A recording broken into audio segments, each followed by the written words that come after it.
Hello guys, good evening to all of you. Once again welcome you on my YouTube channel Learn with Concept by Archana Sharma. I hope आप सभी अच्छे होंगे while lockdown. ठीक है, बहुत सारे रिलैक्सेशंस के साथ है, उनको फॉलो कीजिए, सोशल डिस्टेंसिंग मेंटेन कीजिए और प्लीज़ प्लीज़ प्लीज़ अपने आप को घर से बाहर तभी जाने के लिए अलाउ कीजिए कि आपको बहुत ज़्यादा रिक्वायरमेंट हो किसी चीज़ की. अदरवाइज़ आप अपने घर पे अपनी फैमिली के साथ सेफ रहिए. ठीक है, ये तो था आज का मोटो. बात करते हैं, अभी हम कोर्स 2 की सीरीज चला रहे थे, तो आपको पता है कि हमने इससे प्रीवियस वाले लेक्चर में प्रियम्बल पढ़ा है, प्रियम्बल ऑफ इंडियन कॉन्स्टिट्यूशन पढ़ा है. तो उसी लेक्चर को कंटिन्यू करते हैं. आज का लेक्चर नंबर 2 है. तो हमने प्रीवियस वाले लेक्चर में फटाफट क्या पढ़ा था ये देख लेते हैं. हमने प्रियम्बल बताया था कि प्रियम्बल क्या है, इंट्रोडक्शन है, कंटेंट्स है, समरी है, एसेंस है, आइडेंटिटी कार्ड है, सोल है, इस तरह की चीज़ें हैं. बेसिक फिलॉसफी बताई थी आपको. ठीक है, हिस्ट्री बताई थी कि इसके ड्राफ्ट को किसने प्रेजेंट किया था, जेएल नेहरू ने प्रेजेंट किया था. और जो हमारा कॉन्स्टिट्यूशन जो लिया गया था वो अमेरिका के कॉन्स्टिट्यूशन से लिया गया था. ठीक है, और इसको बनने में 2 साल 11 महीने 18 दिन का टाइम लगा. ठीक, और ये क्या 26 नवंबर 1949 को असेंबली में अडॉप्ट कर लिया गया था. इसके बाद पूरे भारत में 26 जनवरी 1950 को लागू कर दिया गया था. ठीक है, और प्रियम्बल आपको पता है कि इंट्रोडक्शन था, एक तरीके से टोन भी बोल सकते हैं आप, किसी का ड्रीम था, एस्पायरेशन था, फाउंडिंग फादर्स ऑफ कॉन्स्टिट्यूशन था. तो ये सारी चीज़ें थी और हमने पूरा एज इट इज़ हमने क्या पढ़ा था, प्रियम्बल पढ़ा था, जो आज की डेट में प्रियम्बल है. और मैंने आपको उसका शॉर्ट टिक भी बताया था कि SEDRJELF से आप इस ट्रिक से इसको याद कर सकती हैं. आप भूलेंगी नहीं इस फॉर्मेट को. एज इट इज़ वर्ड ऊपर नीचे नहीं होगा. ठीक है, तो ये सारे कीवर्ड्स थे, कीवर्ड्स याद करने ही हैं आपको और आपको मतलब भी पता होना चाहिए पर्टिकुलर एक एक कीवर्ड का. ठीक है, तो ये पढ़ा था हमने. फिर कंपोनेंट 4 थे, चारों कंपोनेंट को पढ़ा था. और अडॉप्ट कब हुआ था हमारा कॉन्स्टिट्यूशन, 26 डे ऑफ नवंबर 1949. और इम्प्लीमेंट कब हुआ था, 26 जनवरी 1950 में इम्प्लीमेंट हो गया था. कंपोनेंट में पढ़ा था हमने कि अथॉरिटी जो होगी वो जनता के पास होगी, उसका नेचर सोवरन होगा, सेक्युलर होगा, डेमोक्रेटिक होगा और रिपब्लिक होगा. ठीक है, और लास्ट 2 ऑब्जेक्टिव और 2 कंपोनेंट थे, तो उसमें ऑब्जेक्टिव था कि ऑब्जेक्टिव के बेसिस पे justice, liberty, equality and fraternity की बात करेंगे हम. और जो डेट था वो डेट. आज बात करते हैं हम कीवर्ड्स के बारे में कि कीवर्ड्स इन द प्रियम्बल कितने कीवर्ड्स हैं और उनका मतलब क्या है. तो बता दूं मैं आपको, यहाँ पे 9 कीवर्ड्स हैं. देखिए, सबसे पहला जो कीवर्ड है वो सोवरन है, नंबर 2 सोशलिस्ट है, नंबर 3 सेक्युलर है, नंबर 4 डेमोक्रेटिक है, नंबर 5 रिपब्लिक है, और नंबर 6 क्या है, जस्टिस है, और नंबर 7 क्या है, लिबर्टी है, नंबर 8 क्या है, इक्वलिटी है, and the last one is the fraternity. ठीक है, तो आप इसको नंबरिंग करके भी याद कर सकते हैं. 9 वर्ड्स. ठीक है, प्रियम्बल में अगर कीवर्ड्स की बात करते हैं तो यहाँ पे 9 वर्ड्स हैं पूरे, और आपको इन 9 वर्ड्स का मतलब पता होना चाहिए. ठीक है, ये 9 वर्ड्स हैं प्रियम्बल में. तो मैं कोशिश कर रही हूँ थोड़ा इजी वे में बता दूँ आपको. तो फिर से एक बार पढ़ लेते हैं कि ये कीवर्ड्स क्या हैं आज की में. Certain keywords, sovereign, socialist, secular, democratic, republic, justice, liberty, equality and fraternity are explained as for. और इन्हीं कीवर्ड्स को 1 by 1 हम डिटेल में स्टडी करेंगे कि क्या है. ठीक है, सोवरन का मतलब यहाँ पे क्या है और ये सारी चीज़ों का मतलब क्या है, सोशलिस्ट का मतलब क्या है, इस तरह की चीज़ें. चलिए स्टार्ट करते हैं आज का lecture.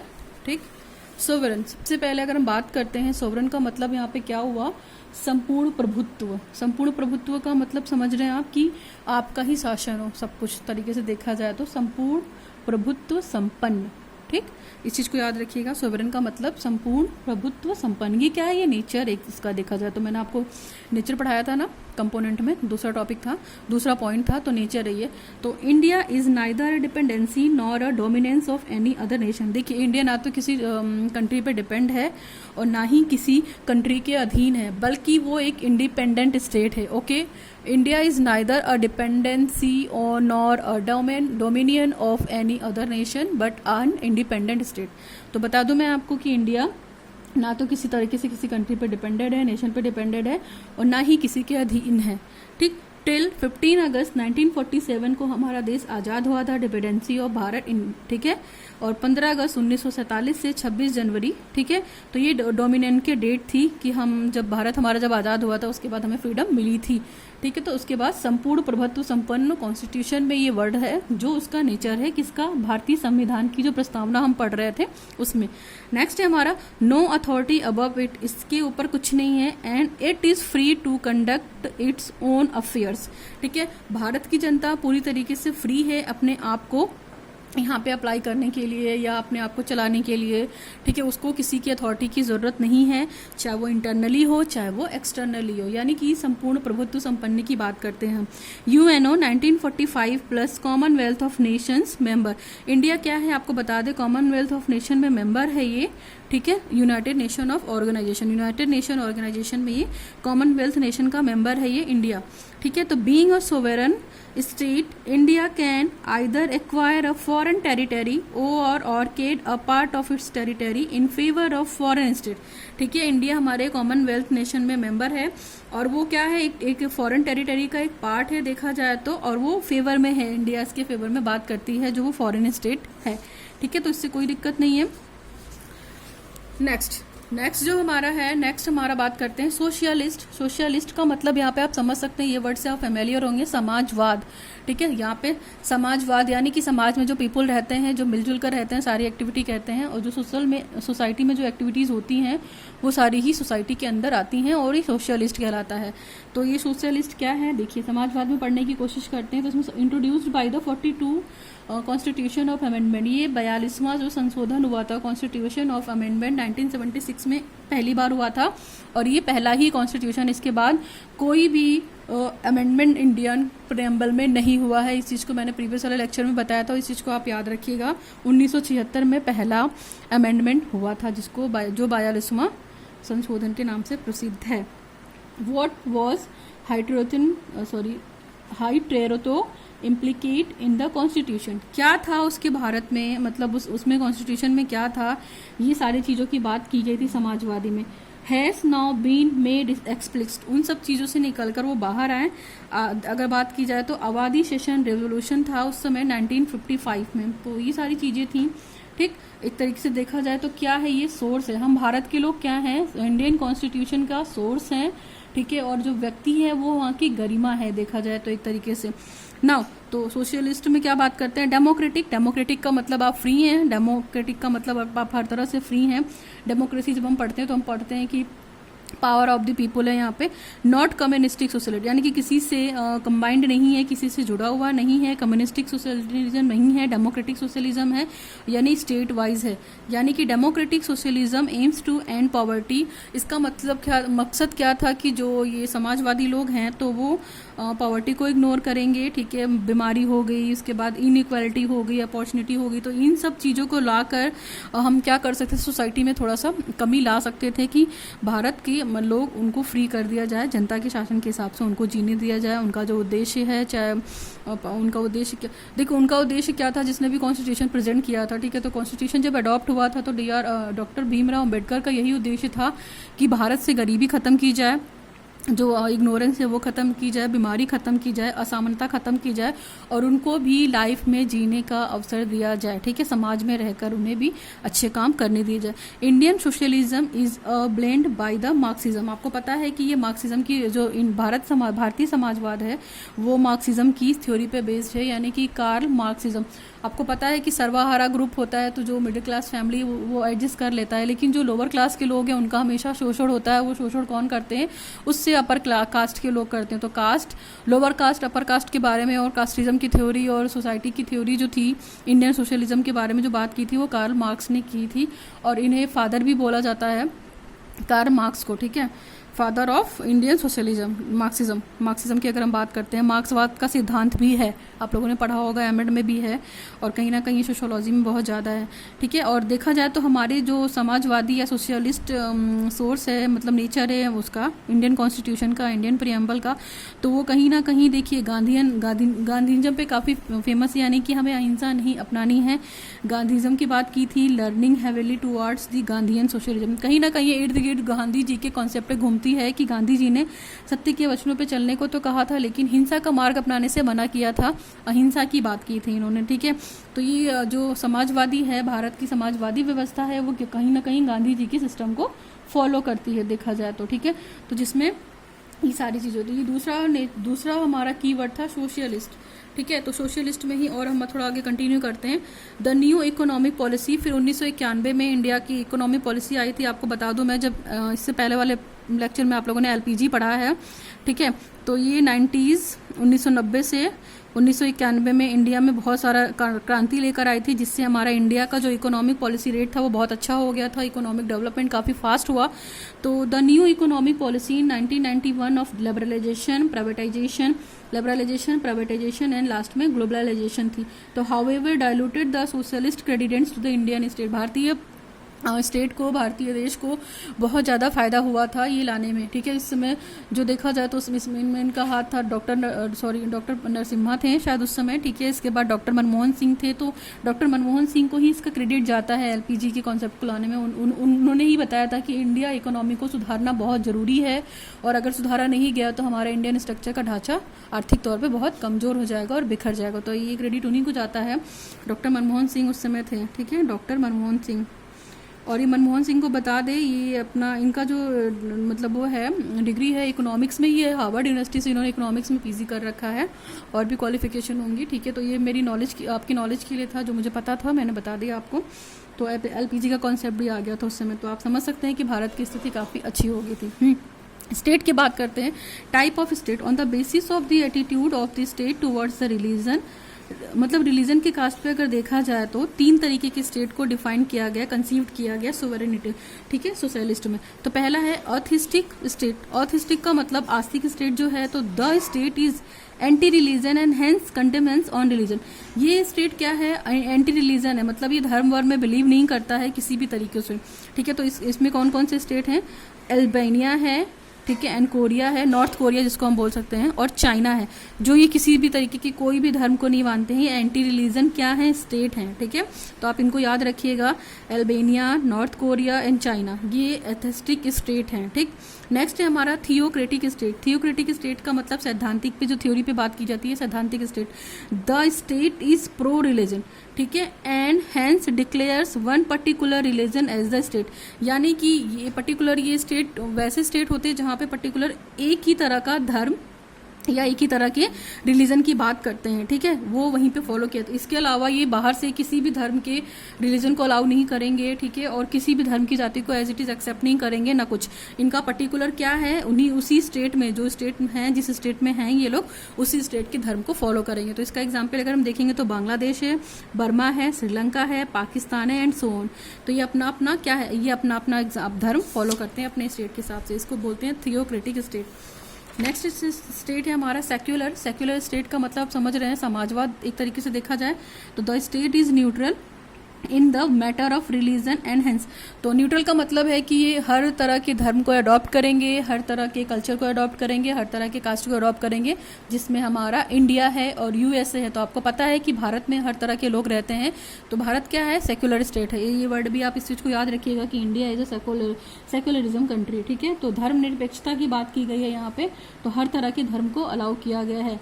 The state is neutral, ठीक है, in the matter of religion and the hence does not uphold any particular religion as the state. मतलब इस पर्टिकुलर स्टेट का कोई अपना एक रिलीजन नहीं है कि हाँ हिंदू के लोग रहेंगे, मुस्लिम के लोग रहेंगे, या सिख ईसाई कोई भी रहेंगे, कोई मतलब नहीं है, ठीक है। यहाँ पे हर तरह के लोग हैं। तो हमारा भारत देश महान है, जो हर तरह के रिलीजन के लोगों को यहाँ पे रहने की आज़ादी देता है, इसीलिए भारत देश को हम सेक्युलर स्टेट या सेक्युलर कंट्री भी कहते हैं। नेक्स्ट है हमारा सेक्युलर, ठीक है। तो सेक्युलर का मतलब क्या हो गया, सेक्युलर किससे बात करते हैं हम, तो सेक्युलर का मतलब भी यहाँ पे एक तरीके से देखा जाए तो समस्त नागरिकों को, जो भी मतलब है धर्मनिरपेक्ष मैंने पढ़ा दिया, सेक्युलरिज्म से निकल कर आया है, तो धर्मनिरपेक्ष राज्य है।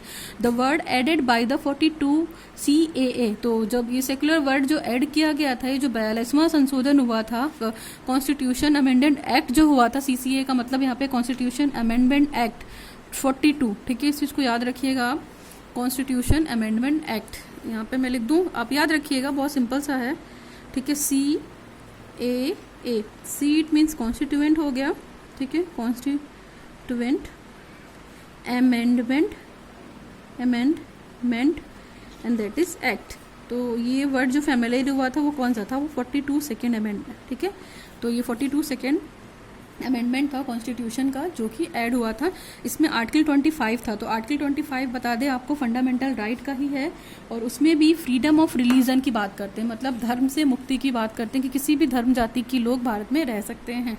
ठीक है, तो पॉजिटिव कॉन्सेप्ट क्या हुआ, all religion have the same state and the support from the others. सारे रिलीजन जो होंगे वो सेम स्टेट के होंगे, कोई मैटर नहीं करता है कि वो किस जाति धर्म से बिलोंग करते हैं, वो अपने रिलीजन से फ्री होंगे। ये उनका क्या है, मतलब जो उनका धर्म है, धर्म की बात कर रहे हैं यहाँ पे, तो जितने भी धर्म होंगे उनसे वो फ्री होंगे। पर्टिकुलर उन पे कोई भी रूल्स रेगुलेशन नहीं बनाया जाएगा कि आप इस रूल स्टेट में रह रहे हो तो आप इस रूल्स रेगुलेशन को या इस धर्म को फॉलो करो। ठीक है, और इसी मैंने बताया, या इस चीज़ को आप याद रखिएगा। ये दो हमारे हो गए हैं। ठीक है, तीन वर्ड हो गए हमारे, 3 की वर्ड हो गए, तो सेवरन हो गया, सोशलिस्ट हो गया और सेक्युलर हो गया। ठीक, अभी हम बात करते हैं डेमोक्रेसी की।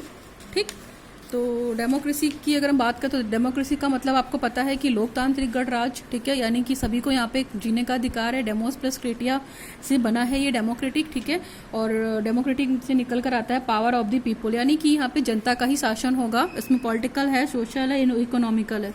ठीक है, ये तीनों तरीके से है हमारी इंडिया। तो पॉलिटिकल शासन भी है, सोशल शासन भी, इकोनॉमिक भी है। Based on the doctrine of the popular sovereignty. जो पॉपुलर सोवरेनिटी है हमारी, संपूर्ण प्रभुत्व संपन्नता की जो बात करते हैं, वो इसका सुप्रीम पावर है लोगों का, क्या, पीपुल का। भारतीय जनता जो रह रही है, जब उसको मिल जाएगा कि वो पूरी तरीके से अपने प्रभुत्व को स्थापित कर सकती है, संपन्न कर सकती है, संपूर्ण प्रभुत्व संपन्न की बात कर सकती है, जो क्या है कॉन्स्टिट्यूशन या स्टेट का नेचर है, आपको पता है प्रियम्बल बना है, तो जब उसके लिए कोई दिक्कत ही नहीं आएगी एक तरीके से देखा जाए तो उसके पास ये वर्ड्स जो हैं, ये क्या है, डेमोक्रेसी एक तरीके से सुप्रीम पावर है। ठीक है, पोजीशन की बात करते हैं। टाइप्स की बात करते हैं तो डायरेक्ट है ये और इनडायरेक्ट है डेमोक्रेसी। डायरेक्ट डेमोक्रेसी में क्या हो गया,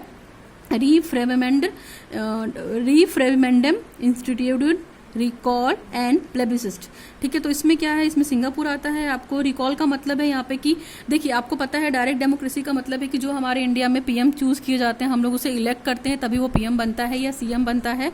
ठीक है, और रिकॉल में मतलब क्या है कि मान लीजिए किसी पीएम को हमने चूज कर लिया है, ठीक है, तो वो प्रॉपर तरीके से जनता की देखरेख नहीं कर पा रहा है, तो हम उसे हटाकर पुराने वाले पीएम को भी रिकॉल कर सकते हैं। तो ऐसा जो सिस्टम लागू है वो डायरेक्ट डेमोक्रेसी में आता है। ठीक है, डायरेक्ट डेमोक्रेसी वाला जो सिस्टम है वो सिंगापुर में पूरी तरीके से प्लेबिसिट है। और देखिए प्लेबिसिट का मतलब है कि जो संविधान है हमारा वो सार्वजनिकता की बात करता है, सभी के हितों की बात करता है।